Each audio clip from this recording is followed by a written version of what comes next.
it is a pleasure to be back at UFM. I don't know how many times I was here while Giancarlo Ibreguen was president, but many times. And it is wonderful to see old friends and to meet new friends here. UFM is certainly one of my favorite universities in the entire world. I brag about UFM all the time, all over the world, for lots of reasons. In addition to the Socratic dialogue, I'm very big on Austrian economics. And you are the most Austrian university in the world. You know, the GMU Econ department is not bad, but you're the only university that really does it. So kudos to you. I guess you have some cousins in Spain now that sort of well, I should be generous, but you're progeny. But I'm going to go over first my own journey, which is very idiosyncratic. Then I will go into my current program, which is even more unique, I think. And then I'm going to connect this to the 21st century learning, and in particular, the movement towards alternative education in the US. Alternative education is booming in the US, and in particular in Austin, where I'm based. I think it's legitimate and not even controversial to say that Austin is the world headquarters of alternative education, with lots of cool things going on, quite beyond whatever I'm doing. So with that, I know many people lecture, and so I'm lecturing. I always have a bad conscience when I'm lecturing. So I'm going to juxtapose lecturing with the kind of self-directed learning, Socratic dialogue, creative and entrepreneurial projects that I do. And part of it is because the dominant model around the world is still predominantly lecture. And there are places for lectures. Again, I'm lecturing right here. But when I was in high school, I had basically a Socratic class where we read and discussed philosophy. It was maybe 10, 12 students. We read Plato, Nietzsche, Martin Buber, and I loved it. And for me, it was one of those experiences. Sometimes you see a film where it goes from black and white to color. And for me, it was like going from black and white, being lectured at, to bright color where my mind is stimulated and active. I discovered at that point St. John's College, which has campuses in Annapolis and Santa Fe. It's known as a great books college because we read and discuss the classics of Western civilization, starting with pre-Socratics and coming up through James Joyce and Watson and Crick, the DNA. So we stopped kind of mid-20th century.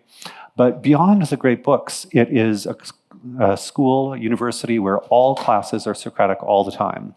So there are Friday night lectures that are optional, but every class we read Plato, we read Euclid, we listen to Stravinsky's Rite of Spring, look at the score, whatever it is we're studying, French, Greek, science, math, we read and discuss ideas. And I love it. I describe it as after my wife, the great love of my life. And as a consequence, the rest of my life, I've created Socratic schools over and over again, as well as consulted around the world. So after I graduated from St. John's, I went to the University of Chicago. It's a side detour, but I went to prove the Chicago economists wrong. I discovered I didn't know any economics, and I became a free market libertarian at Chicago. Later learned the deeper Austrian truth, but the Chicago people got me partway there. But while in Chicago, I started leading Socratic seminars in Chicago public schools. And I would go into an inner city classroom, we'd read a story, I'd ask a question, and the kids were on fire. Not always, I got lucky, but the first time I did it, the kids were on fire, and that sort of got me attached to this methodology. Then later, I went to Alaska where I trained teachers in Socratic dialogue. That's where I wrote my book, The Habit of Thought. After that, I went to San Antonio where I worked for a Montessori school and Socratized the Montessori school. I then created a school for highly gifted children in South Florida where we had incredible high-level mathematics, college-level mathematics in middle and high school, and we did Socratic humanities. I then created Montessori middle schools in the San Francisco Bay Area based on Socratic dialogue. I then created a charter high school in northern New Mexico that was ranked the 36th best public high school based on AP scores, and that was all Socratic. I then met John Mackey, founder and CEO of Whole Foods Market. He and I were both libertarians who believed in entrepreneurial solutions to world problems. He created the grocery store. I created a bunch of schools. So then we created Flow, which was Freedom Lights Our World, a project to promote entrepreneurial solutions to world problems. Eventually, I got back into education in the early aughts. not in the early aughts, in around 2013, 2014. And in Austin, I created a school at that point, not only Socratic dialogue, but with much more by way of entrepreneurial and creative projects, after spending a decade basically promoting entrepreneurial solutions to world problems. And then Higher Ground Education, the largest Montessori network in the US, hired me to create the Montessori high school model based on the Socratic entrepreneurial school I'd created in Austin. We had campuses at one point in Austin, San Francisco, New York, and St. Louis. And then when COVID hit in 2020, everyone was talking about how bad online learning was. It turns out Socratic dialogue works reasonably well on Zoom. So I created the Socratic experience with 3 students in fall of 2020, and now we're at about 130 students, mostly US, 80%, but 20 students from around the world. So that's kind of the background of how I got to this place. I'll do a quick version of the present program. We're now K through 12. Kind of amazing that we're doing young children, but we found a way to get Montessori going even with young children. It involves creating a little Montessori classroom in your home where you have little Montessori materials, and our guides supervise the kids through the internet. But as it gets older, they do more Socratic. By the time they're in middle school, we have 2 to 4 hours of Socratic dialogue every day. They say 2 to 4 hours because the humanities is pretty much entirely Socratic. The math and science, sometimes we're actually doing math problems and experiments and activities other than Socratic. But we even have quite a lot of Socratic in STEM classes. And then in addition to those core classes, we support students in doing entrepreneurial and creative projects. And I'm going to do a little detour as to, some people think Socratic over here, entrepreneurial over here. I see the common element is thinking for yourself. Entrepreneurs think for themselves. They've got to figure things out all day, every day. You know, in Socratic dialogue, I don't tell you what to think. I ask you questions, and you've got to figure it out on your own. For me, that's a lot like entrepreneurship. But of course, entrepreneurs need to be doers, and some intellectuals are just thinkers. So there is some discrepancy, but there's also some compatibility. But we have the students thinking for themselves in a really serious way from a young age.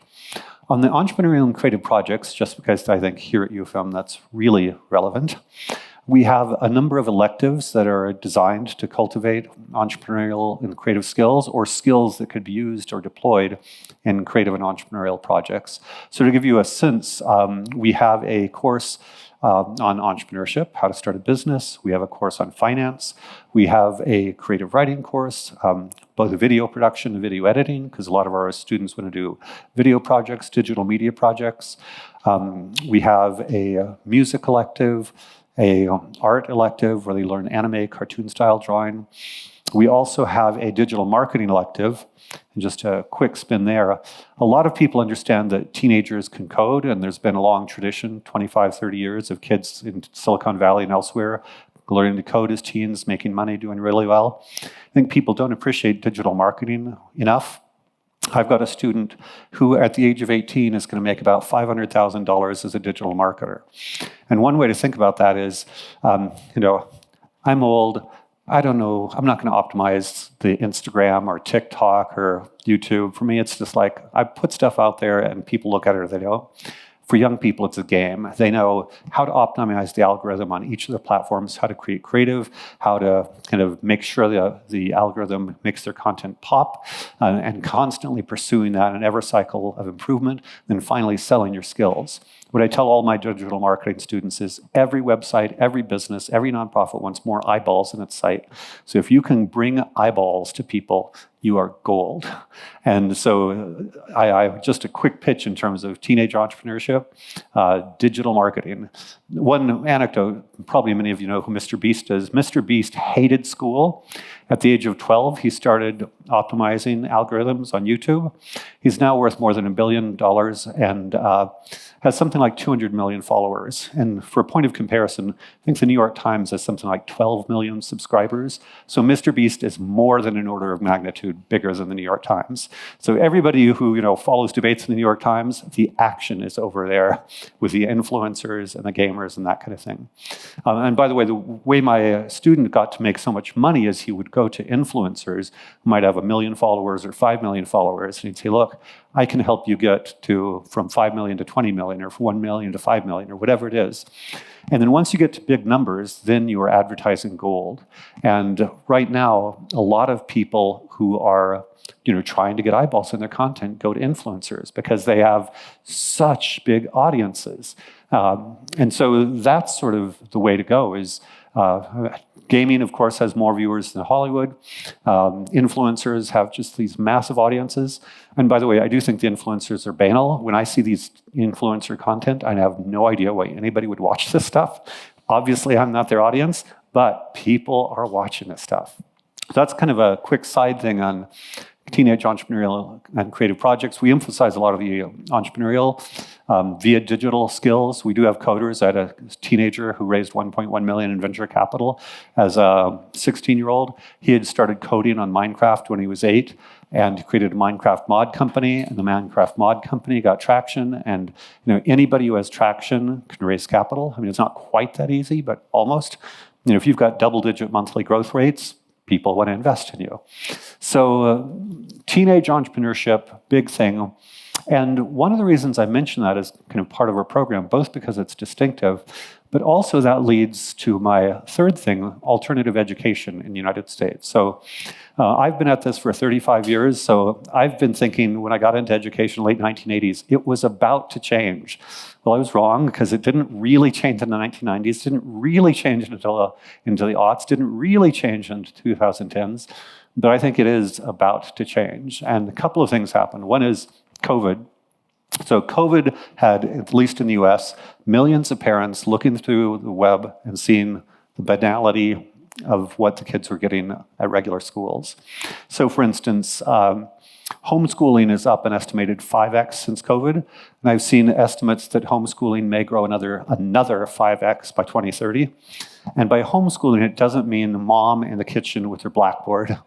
Homeschooling now is this catch-all category that includes virtual schools such as ours. Probably a third of our families are homeschoolers. It includes micro schools. During COVID, you had these learning pods or parents would get together. How do we educate our kids? 2 or 3, 4, 5, 6 families. And then you go from homeschooling to learning pods to all of a sudden micro schools, where now there are a number of turnkey programs. You can have a micro school in your living room or kitchens. Lots of moms and lots of teachers are turning to Prinda as one, Primer is another, where they just start a micro school. The software makes it easy, relatively easy, and you've got the families. And so now we've got homeschool, learning pod, virtual school, hybrid school, and then micro schools. And of course, in some ways, many Montessori schools have been micro schools for a long time. More recently, Acton Academy, Jeff Sandifer, he has your Acton MBA program, is a legacy of Jeff Sandifer. But there are several hundred Acton Academies around the world. They're kind of one of the earliest micro school models. One of the Acton Academies in Austin then kind of spun off into something called Alpha, just to check how many people here have heard of Alpha School. Wow. So this is interesting, and it's been getting a lot of media recently. So a man named Brian Holtz, created Alpha School. And Jeff Sandifer is not big into quantifying outcomes, but Brian said, we should quantify. We've got all these apps, math apps, language arts apps. Let's go ahead and quantify the kids' learning. And then a man named Joe Lemont, who's a billionaire, an Austin tech billionaire, he made his money in the 1990s with online. He was kind of optimizing virtual workers. He'd kind of keystroke analysis of when virtual workers are being productive or not. So Joe Lemont, and he's gotten a lot of media. You can look up Alpha School, many articles. But he said he's going to spend $1 billion to develop Alpha, and that's not enough. It'll be more than $1 billion. So finally, as for somebody who's been in this movement a long time, we've got somebody with really deep pockets, really committed to it. And one of the things they're famous for, and this is a digression, but a relevant digression, is 2-hour learning. They're now rebranding it as Time Back, where they claim, and I have a little bit of nuance there, but that they claim that by learning for just 2 hours a day on these apps, the kids can place in the top 2% nationally. And of course, that's a pretty good sales pitch. And the rest of the day, and that's the reason they call it Time Back, is the rest of the day they do personal skills, life skills. They've got a number of different variations of Alpha. They've got one that's a sports academy where the kids learn online for 2 hours on the apps, and the rest of the day they're in athletics, sports, basketball, whatever. They've got another esports academy where they learn for 2 hours a day on the apps, and then they do esports the rest of the day. They've got a gifted and talented program where they learn for 2 hours a day and then do high-level academics the rest of the day. They've got a Montessori school where instead of traditional Montessori materials, they learn using these apps for 2 hours a day and then Montessori the rest of the day. So their goal is to kind of conquer the world with Joe Limon's $1 billion and this claim that they, in 2 hours, can place in the top 2% nationally. And I just say a little nuance there. I do think there's some self-selection. They have a pilot program working with Elon Musk's Brownsville campus in South Texas that includes low socioeconomic students. They're claiming pretty good results there, but I don't know that they can claim top 2%. But it's shaking up the education world because certainly government education in the US is so bad. The notion that you could have kids learning via 2 hours a day and outperforming everybody else is sufficiently shocking. One of the things that's interesting, they talk about AI, if you follow them on Instagram, and I would encourage you to follow Alpha School on Instagram, super active account. Again, with money, you can produce lots of content, is while they use AI, it's not so much as an AI tutor. Most of what they use AI for is to ensure engagement.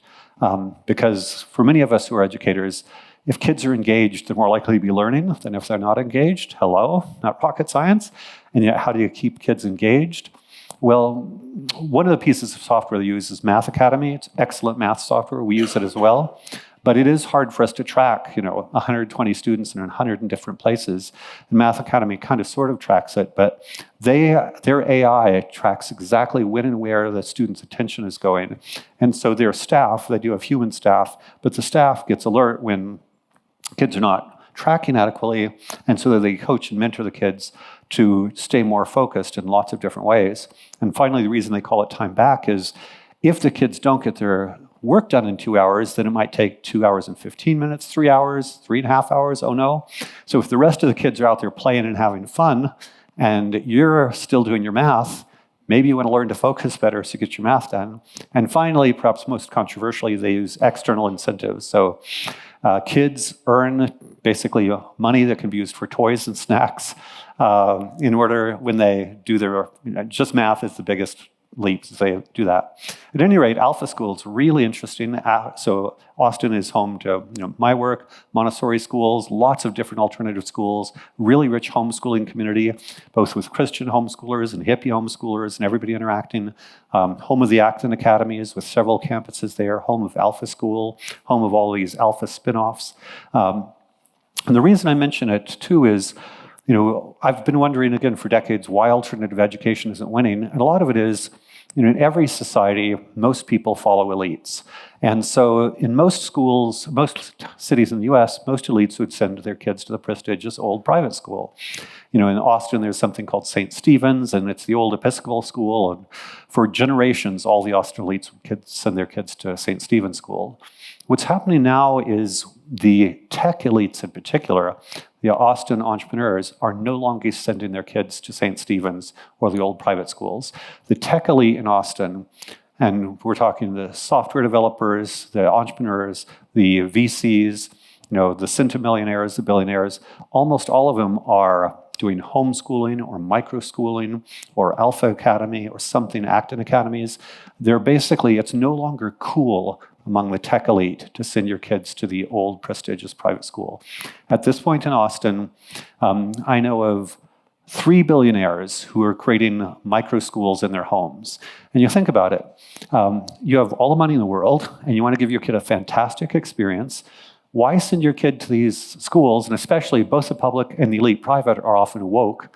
So you could give your kid the most amazing personalized education in your home with great teachers, where it's very self-paced, inquiry-based, independent thinking, independent learning, all the things I talk about, and it doesn't have to be woke. What's not to like? So this is definitely a movement, and I would say in Austin at this point, almost everybody in the tech elite knows somebody else in the tech elite who's doing something different. So even if some of them are still at Westlake is the wealthy upscale suburban district in Austin, or if some of them still send their kids to Westlake or to St. Stephen's, everybody knows one of the people who's doing something. Elon famously did an alternative school for his kids a few years ago. Synthesis is math software spinoff that came out of that. Elon is allegedly starting another alternative school near Austin, near his Tesla factory.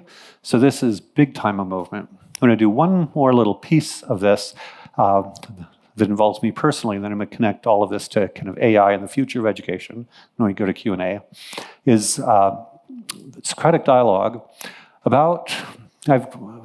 Maybe 10 years ago, I had a friend who had been following my work, and he wanted me to work with his daughter doing Socratic dialogue. So I have a YouTube channel, Socratic Michael Strong. I've only got about 700 followers. Again, I'm not good at this game of optimizing algorithms.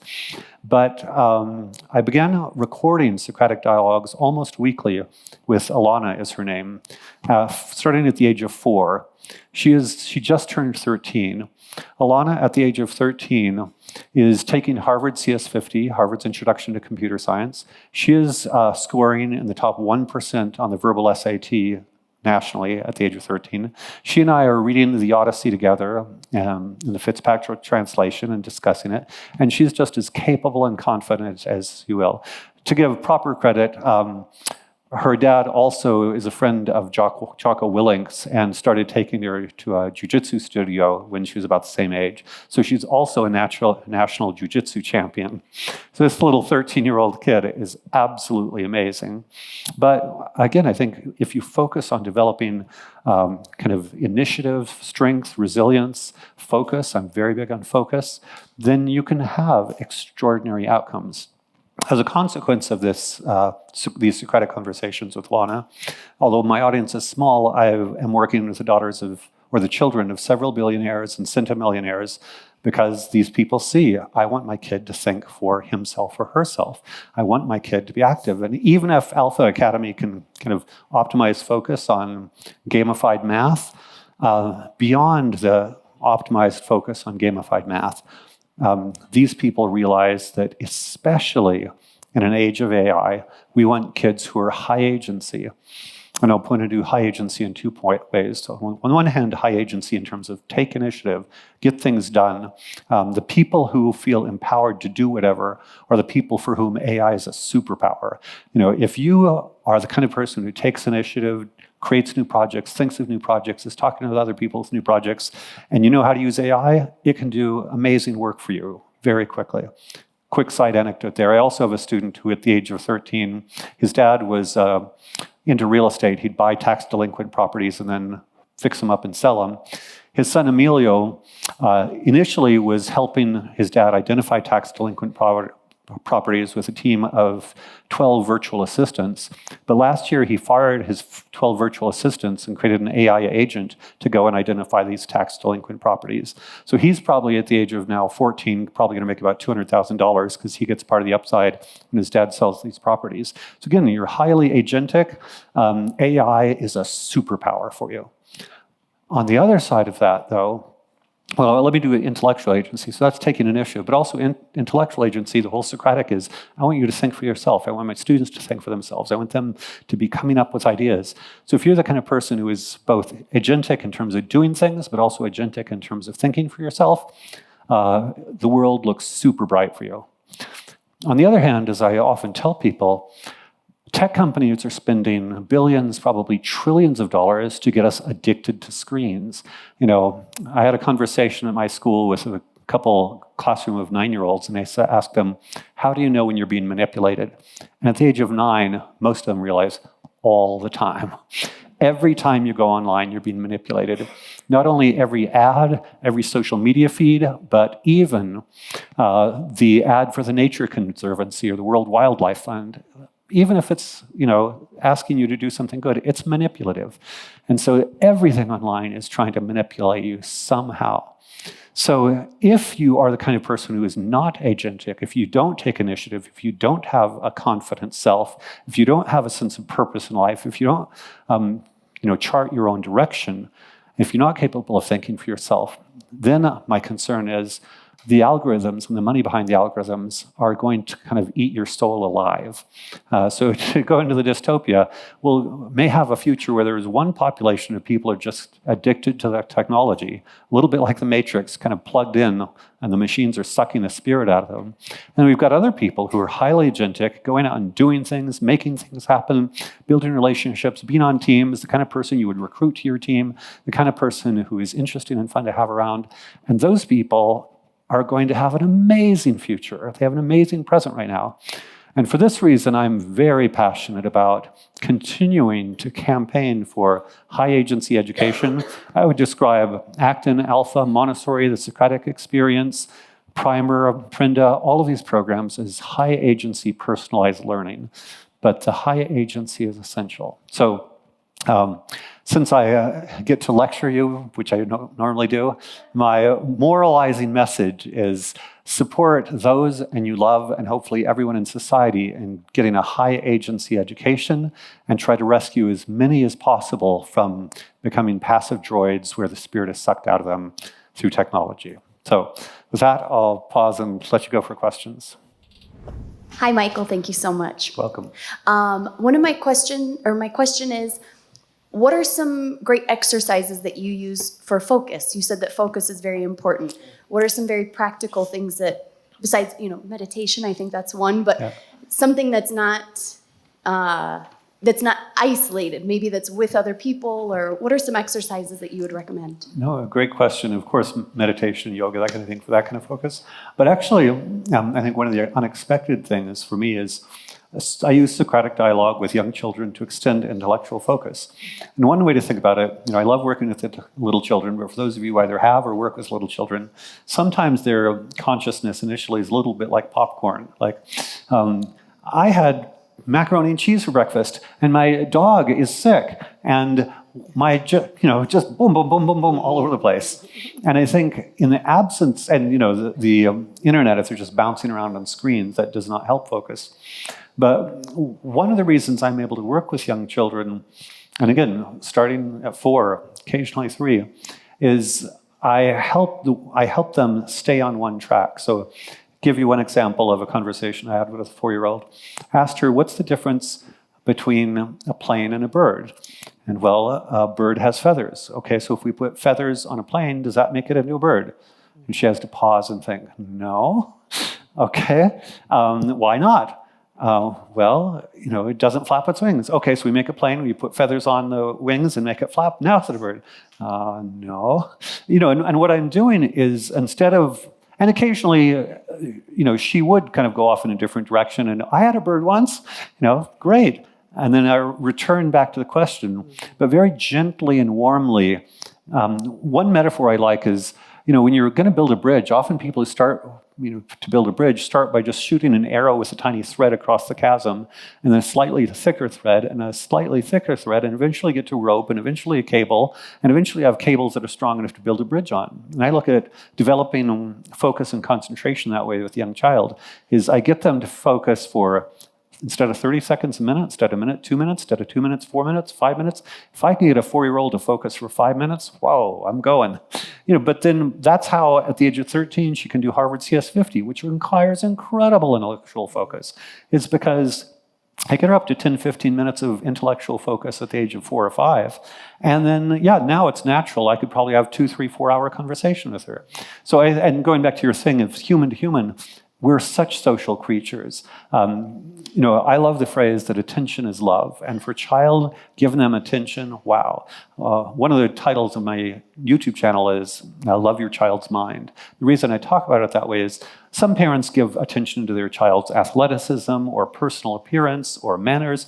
Whatever, lots of things you can give your child attention for, but I like to give attention to a child or an adult's mind, what they're thinking, how they're thinking, and children feel it. And so if you stay focused on their ideas, why they believe that, what their rationale is, again, in a warm, gentle, friendly way, that, because they crave the attention, that allows them to extend the focus, and that's how I get young children having extremely long focus over a number of years. Mm-hmm. Great question, thanks. Mm-hmm. Thank you. And just expanding on that, and I have heard this from you and also from Barbara Oakley before, the role of silence. I mean, just these spaces of being silent, which are very important also to focus and to go deeper. Because we sometimes are running so much that we push too much, and sometimes just being silent is part of the process. Huge. Just briefly on that, Montessori has an independent work period baked into a Montessori program, and typically, even with young children, it's 2.5 to 3 hours, where it's typically silent focus for 2.5 hours for young children. And conversely, there's a famous new educational program in Houston where the teachers are required to interrupt students every 4 minutes. And it has produced test score gains, but as a parent or as an educator, I would never want my child in a program where you had to interrupt their attention every 4 minutes. Long-term, silent, extended focus. Yeah, thank you so much. That's awesome. We remember you, there's a link. So we have a couple of questions here. I want to read the one from Luis Ayala. He's a graduate from UFM, and he has also worked with us in the past. And from some years, he's in school, younger kids. What attributes do you think are valuable for an educator to foster agency? Oh, great question. So first, one of the tricky things is the traditional educator is often you're put in a role where you're supposed to be teaching. Again, I see this as a paradigm shift. So in traditional education, you're supposed to be controlling the child's attention all the time. You get up, you lecture, you give a test. In this Houston case, you have to check for understanding every 4 minutes. If their attention is always controlled, there's no opportunity for agency. And so I think with all these personalized high agency programs, there's some freedom, and in a certain way, you need to allow the child the freedom to explore and to think and to be wrong. And then you can still coach and mentor them. It doesn't mean that you need to just let them do whatever. But often Marie Montessori said the greatest sign of success as an educator is the child is acting as if is doing work as if I wasn't there. And so, in a classroom, often I'll observe and maybe intervene if a child is somehow getting frustrated or goofing off or something like that, and gently guide them back. But I want to build on their agency. I want to kind of coach and support their agency rather than controlling their attention from top down, because I see that as preventing agency. That's amazing. So I'll keep reading some of these questions, but please, anyone that would like to, yeah, Adriana. You mentioned the mindset that a kid has while doing this education. My question is, which might be the mindset of a parent, grandparent, aunt, to actually create someone that is a great thinker? Well, great question. I think first of all, believing in the ability of a child to do things. And there are a whole constellation of adjacent issues here, but I'm a big fan of the free-range children movement, where you give kids freedom to go out and do things and skin their knees, and Lenore Skenazy is part of that. But I kind of, for shock value, not that we would do this, but for shock value, I like to mention a pair of brothers. Their names escaping me, but in 1910 they rode on horseback alone at the age of 6 and age of 10 from Oklahoma to New York. I lost it, but anyway, you think about that. And now parents in the US are sometimes arrested when their kid goes down the corner to buy chewing gum or whatever. And so I think a lot of this is believing in the capacity of a child. There's another case where there was a kid in Utah where his father was disabled, and he was super high agency. So at the age of 5, he was buying rabbits and selling rabbits and making money. I think he bought his first car at the age of 8. He bought his first ranch at the age of 10 or 11. And so it's just extraordinarily high agency. And so, back in the day, Ben Franklin, Thomas Edison, Andrew Carnegie, all these people started working professionally at the age of 12 or 13. I'm very big on how modernity, certainly in the US, infantilizes kids. Now you get kids in college and their parents call to negotiate the grades with the professors. It's insane. So I think very much have this vision of your child as a capable human being. In indigenous societies, kids would be helping, cooking and working, and they'd be play hunting at 4, 5, 6, 7. So think of them as young human beings, where your job is to help them develop into capable young human beings, and just agency all the way in every possible way. Yeah.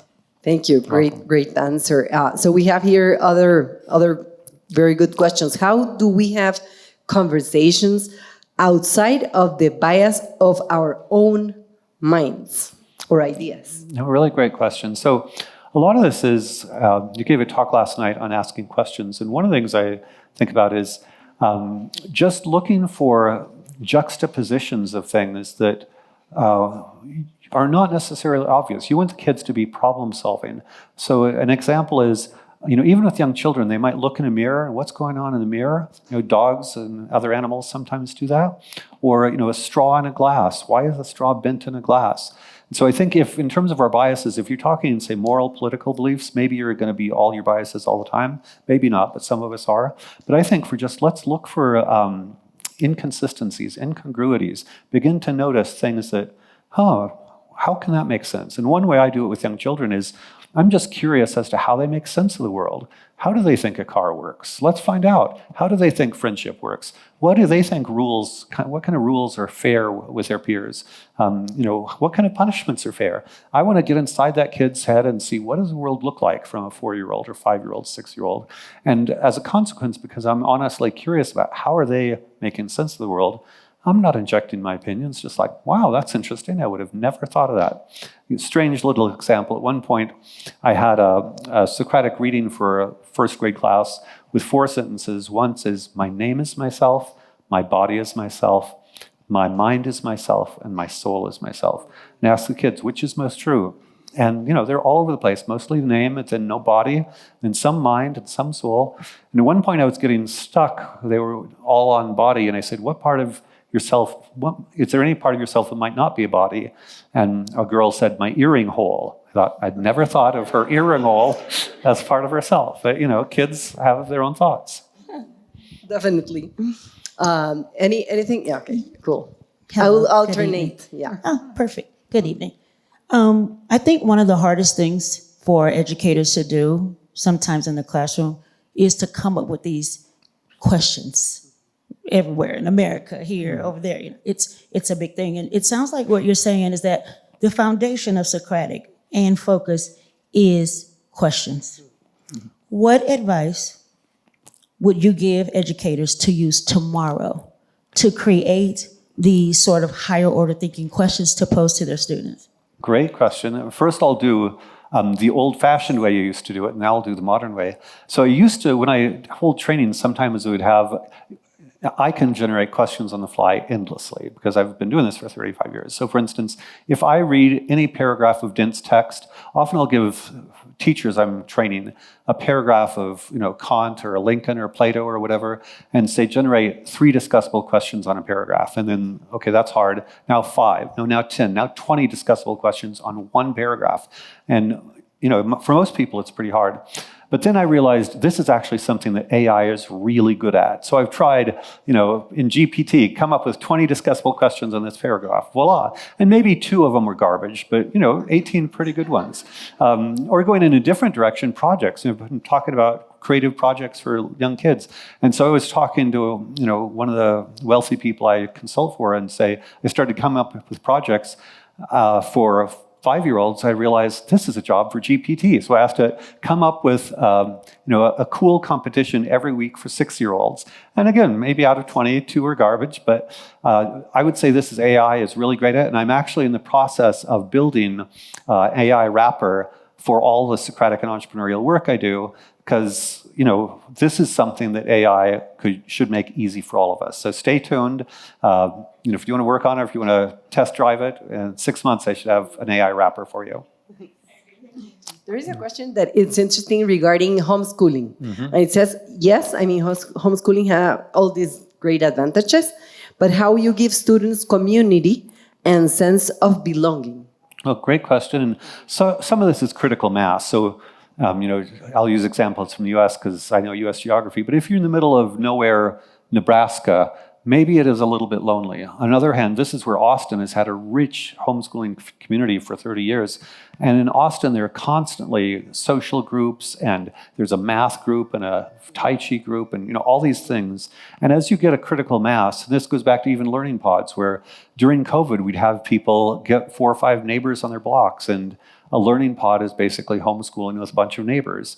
And sometimes, different mom's house every day, so moms share the work. And this sort of thing is booming in the US. So I would say, depending on where you are, it might be lonely, but talk a couple of like-minded parents into it, and it makes it much easier. And it used to be that starting a school was a big deal. Now I see a continuum between homeschooling all alone, homeschooling with your neighbor, creating learning pods, creating a micro school, and it often happens organically. I know literally a number of, and usually it's moms, a number of moms who started homeschooling, and then their neighbor or aunt or cousin said, hey, would you please take my kid as well? And kind of spontaneously, it started to grow into these little schools, and there are turnkey software to make it happen now. I have a couple regarding agency. So there are like two related questions. One that says, how do you improve agency? And what attributes do you think teachers may have or are valuable for educators to foster agency?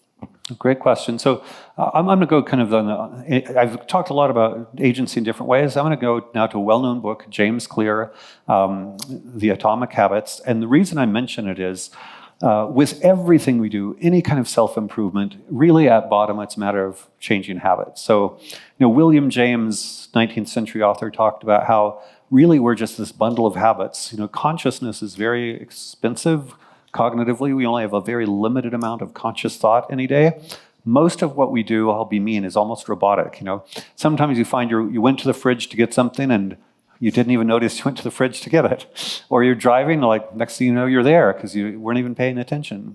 We're just a bundle of habits. So with a very limited amount of consciousness you have, or energy to focus on new initiatives, think about where you want to build agency. If you're writing, do you need to give yourself a certain kind of environment in which to write? Do you need to have certain restrictions on distractions when you're writing? Whatever it is, part of what James Clear does really well is the reason he calls it atomic habits, is in many ways it's these tiny steps, kind of structuring your environment, your ecosystem, how you do things, incentives, so that you're not trying, in some ways it's almost saying effort and willpower won't get us very far.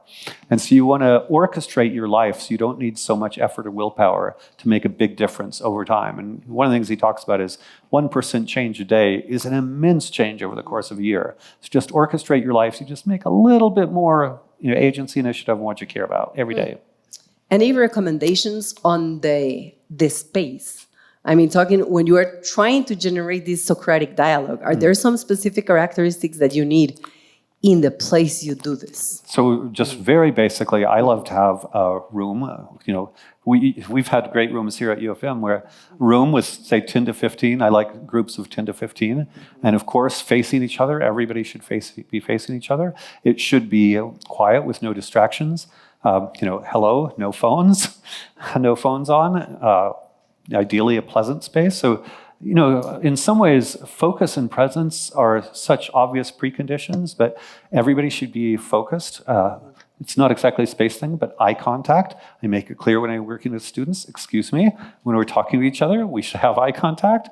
No side conversations, one person speaks at a time. And so just think about the most basic preconditions for having a civilized conversation and make sure you have, this clear environment, everybody's focused, looking at each other, sitting upright, eye contact, one person at a time, very basic. Mm-hmm. Awesome, great. Do we have someone else? Okay, please. Tracy Berry. One mic is there. If I see correctly, because I have a light in front of me, but yes, Tracy Berry. I was wondering if you could speak to your strategy. Hi, good afternoon. I was wondering if you could speak to your strategies for generating intrinsic motivation within this framework. Really, really great question. First, there are these kind of pop books that are actually pretty good. So Dan Pink, maybe 25 years ago, wrote a book called Drive. And he talks about the importance of autonomy, competency, and motivation as preconditions for intrinsic motivation. And so autonomy, you got to give people space. If there's no freedom to make some kind of decision, they're probably not going to feel very motivated. You're going to feel their time and attention is completely controlled.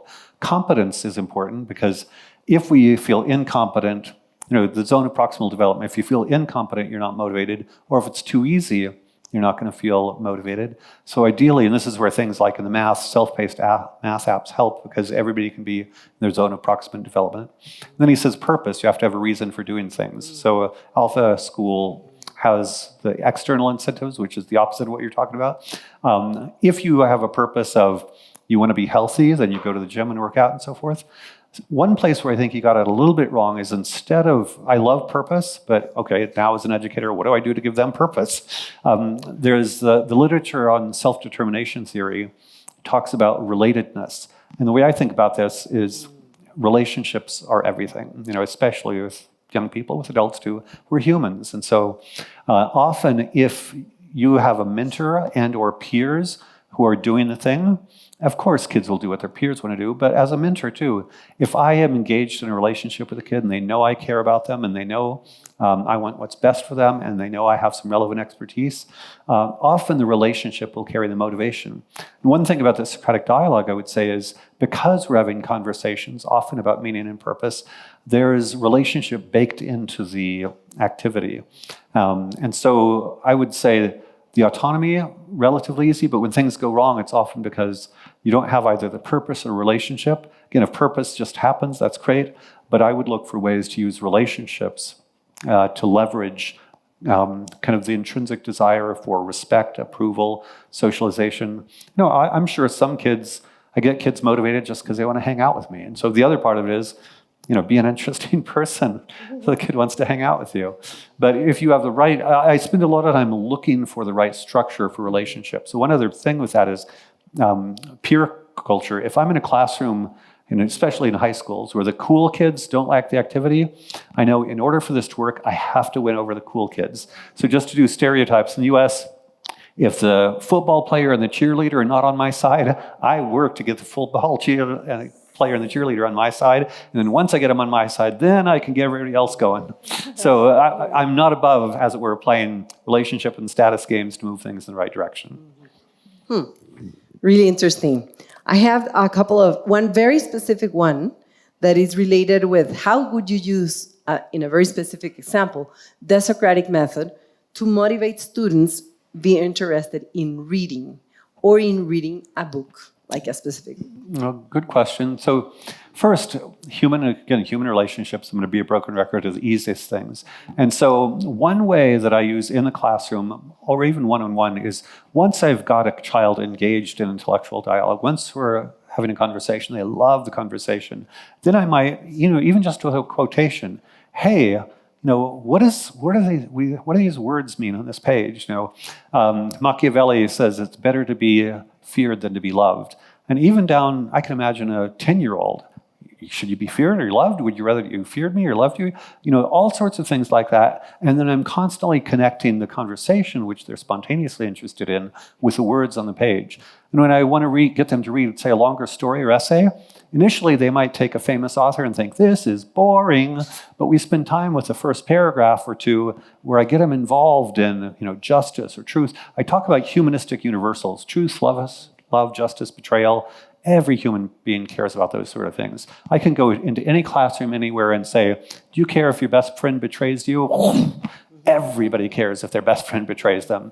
And then obviously you've got a story where that's part of the theme. Hey, do you think it was okay that this dude betrayed that person? Passion all over the place. So connect in conversation, connect it to universal human universals, and then get it deeper and deeper in it. Interesting. I mean, I've heard a teacher that says, every time I start reading a new book, I show just the front page to everybody. And then we have a discussion. What do you think this is book going to be about? Mm-hmm. And just that conversation engages lots of them to get into the reading. Mm-hmm. Interesting. Maybe it won't work for the college students because the front page is not that exciting as for little kids.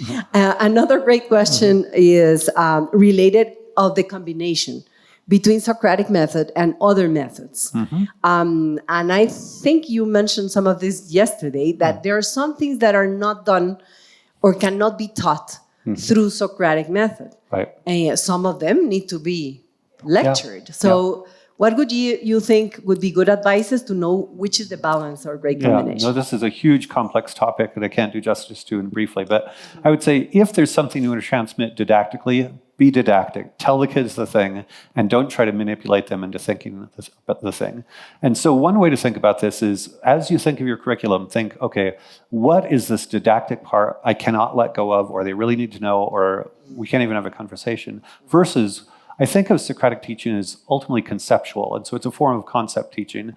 Any kind of concept, the way I think of concept teaching is example, example, example, counterexample, and then cool edge cases. So table, table, table, not table. Is this a table or not? Dog, dog, dog, not dog. Is this a dog or not? Justice, justice, justice, injustice. Is this justice or not?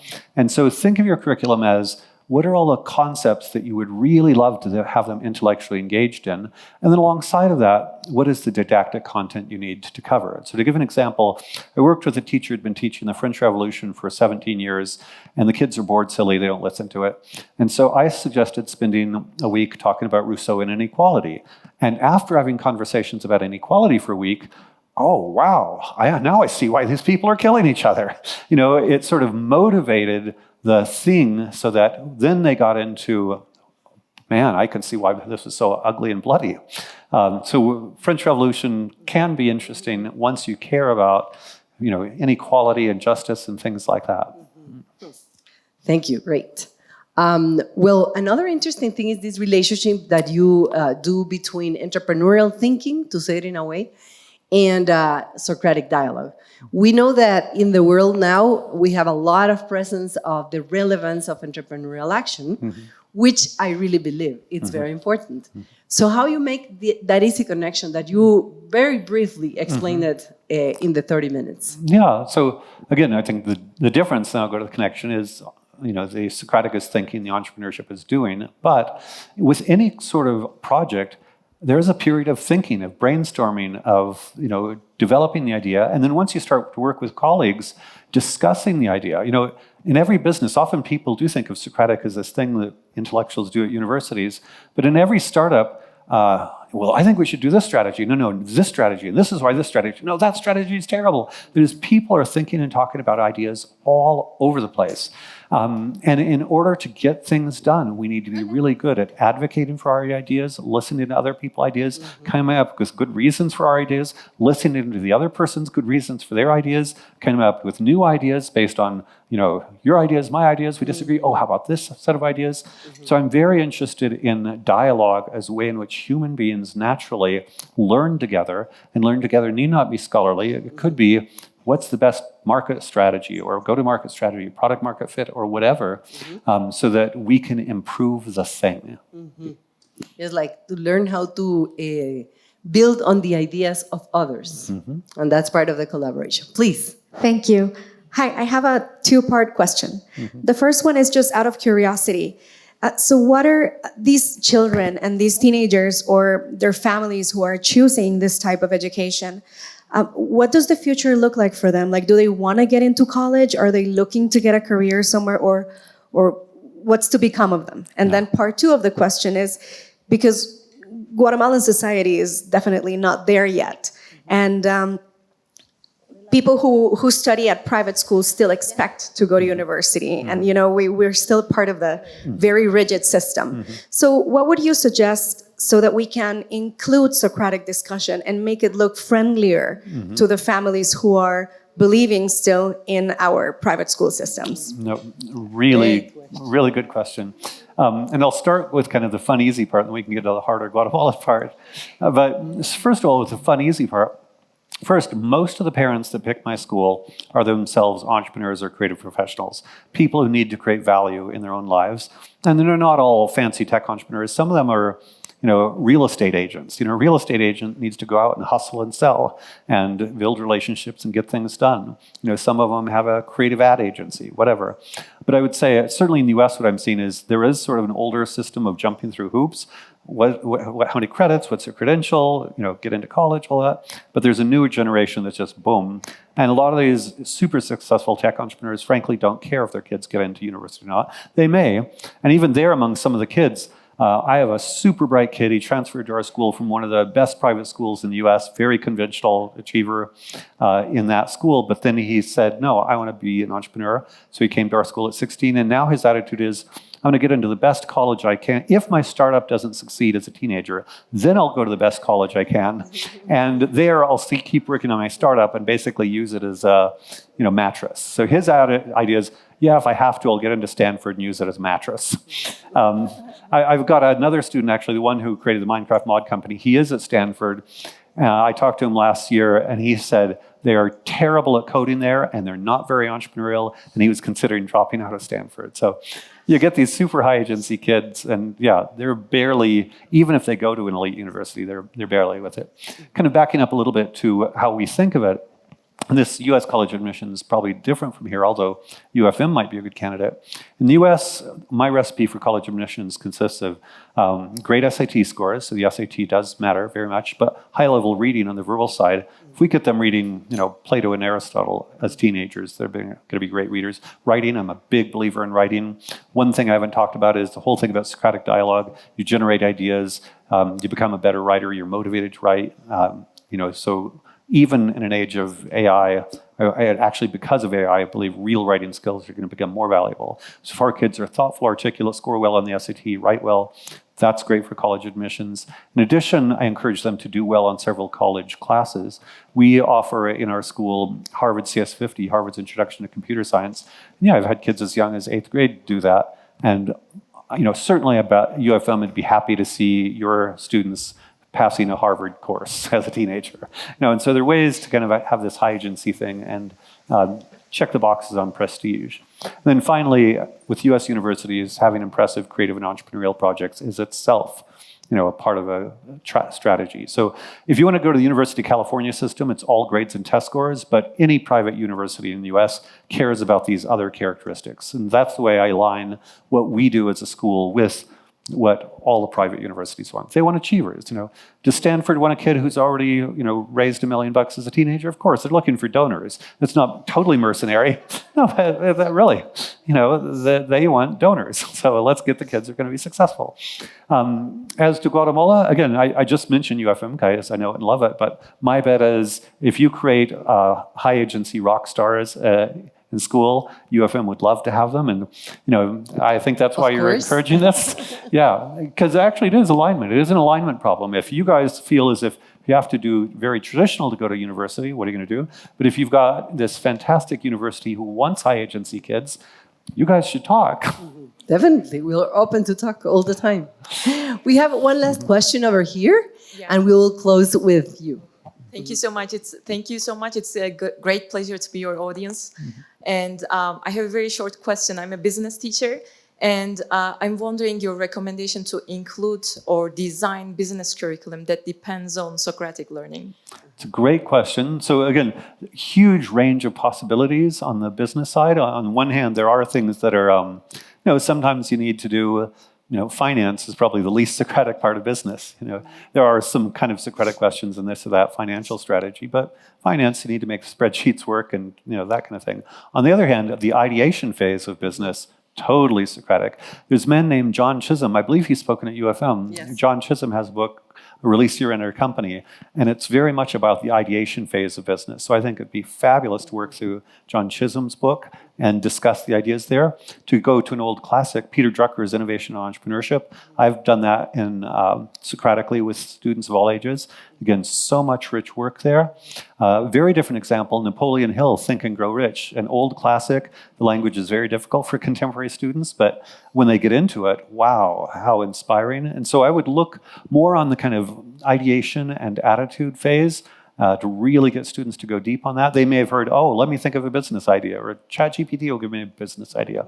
But I think you want to involve them in that. And then to go to the business model canvas, can also do some kind of, you've got all those boxes in the business model canvas. How do we think about each of these? And so I would kind of go continuity from big ideation conversations to, at the end of the day, execution. You got to do the thing, and that's probably the least Socratic piece. Again, entrepreneurs have to do action.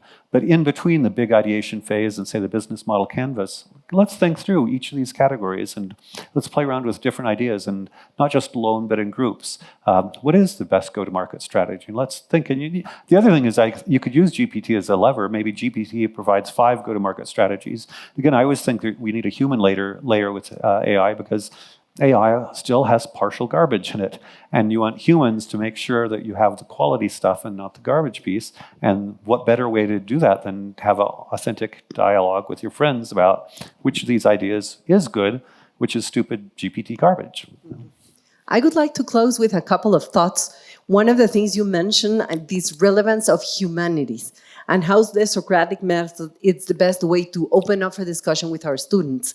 And I think sometimes we forget that in a world with a lot of new technologies and AI and everything, is more than important the capacity to understand, to think, to make good questions, to be analytic, and that is totally connected with humanities. And you said humanities through Socratic method is the way. So I think there's a huge opportunity there. And just finishing with something I have heard before from you too, that is we have to be patient. As teachers, as educators, if we're going into the Socratic method, we have to be patient. Because maybe in the first 10 minutes, you will cover these 10 topics that you have in your program, but they will take longer to discover them and to discuss them, and you want to go fast. So sometimes, I mean, the first change is to be patient and understand that this is going to happen, but not maybe at the same time that if you just get up and explain all the words in front of them. And the question is, what are they going to remember more? Or how are they going to keep this in their soul and in their minds?